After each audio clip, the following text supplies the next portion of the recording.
அதனால அவர் கூப்பிட்டு இந்த திருக்குறள் படி உன்னால் வாழ முடியுமா என்று சுவாமி அவர்கள் கேட்கிற போது நிச்சயமாக சொன்னேன், திருக்குறள் காட்டுகிற அந்த வழியில் என்னுடைய வாழ்க்கையை நான் அமைப்பேன் என்று அந்த 9ஆம் வகுப்பில் எடுத்த உறுதிமொழியை இன்றைக்கும் நான் பின்பற்றி வருகிறேன் என்றார்.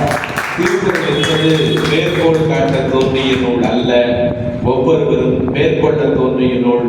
நான் அந்த 9ஆம் வகுப்பு படித்துட்டு 10ஆம் வகுப்பு ராமகிருஷ்ண மடத்தில் போய் சேர்கிற போது கல்லூரி வாழ்க்கை எல்லாம் அப்படியே தொடர்புடையதாக இருந்ததால் இதுவரையிலும் அதனுடைய எண்ணம் என்னுடைய மனதிலிருந்து நீக்கியவர் தவறு திரு குன்றக்குடி அடிகளார் அவர்கள். அவருடைய பொன்னார் திருவடிகளை இந்த நேரத்தில் நான் வணங்க கடமைப்பட்டிருக்கிறேன். திருக்குறள் பேசுவதற்கும் திருக்குறளை சொல்லுவதற்கும் 3 தகுதி என்று சுவாமி அவர்கள் அடிக்கடி என்னிடத்தில் சொல்லுவார்கள்.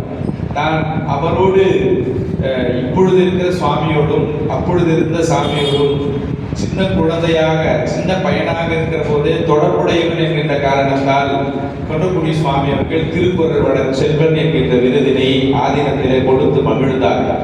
அதற்கெல்லாம் என்ன காரணம் என்றால், திருக்குறள் நம்முடைய வாழ்வியலோடு இரண்டர கலந்த ஒரு நூலாக திகழ வேண்டும்.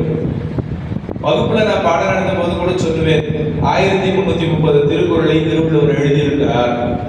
இதனுடைய சிறப்பு என்ன என்றால் 1 கூட்டல் 3